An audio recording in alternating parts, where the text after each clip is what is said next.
আজ সকাল থেকেই অঝোরে বৃষ্টি হচ্ছে, তাই আজকে ছুটির দিন, সবাই বাড়িতে আছে।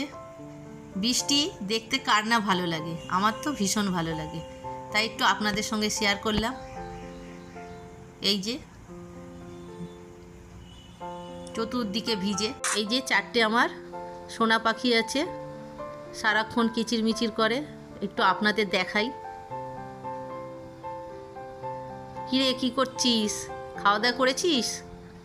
তো আজকের ভাবলাম বাড়িতে কিছু একটা বানানো যায়, যেহেতু সবাই বাড়িতে আছে।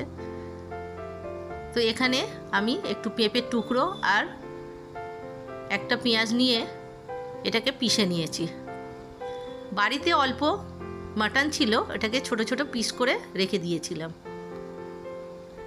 তো ভাবলাম মাটন কাবাব বানাই। তো এটাকে প্রথমে আমি ম্যারিনেট করে নিচ্ছি। ছোট ছোট সাইজে কেটে নিয়েছিলাম।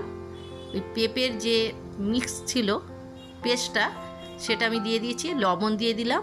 ভালো করে এটাকে হাত দিয়ে মাখিয়ে রেখে দিচ্ছি।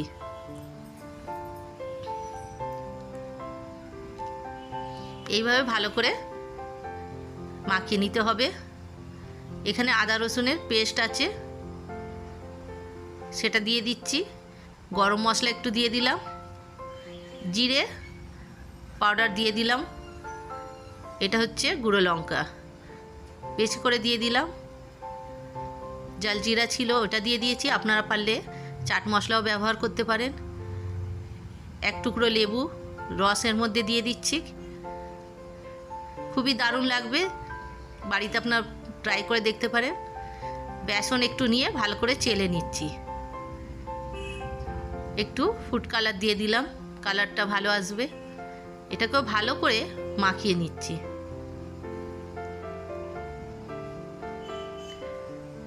মাখানোটা কমপ্লিট। এর উপরে একটু আমি সর্ষের তেল দেব।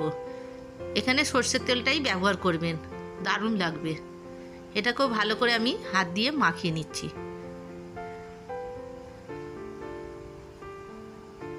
এরপরে এটাকে আমি ঢেকে 4-5 ঘন্টা রেখে দেব। ফ্রিজের মধ্যে রেখে দিতে পারেন।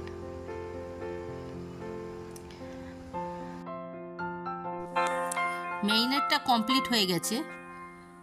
আগে থেকেই আমি কাবাবটা তৈরি করতে শুরু করে দিয়েছিলাম।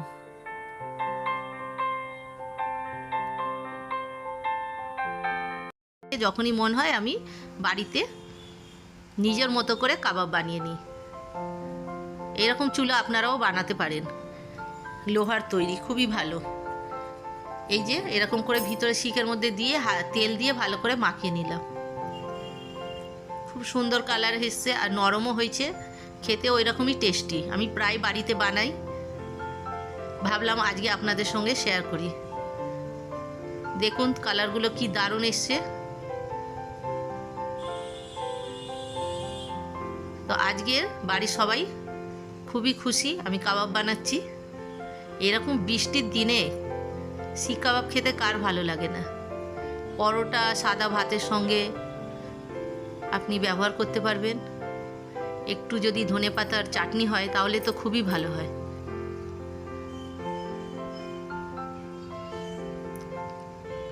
পুরোটা হয়ে গেছে।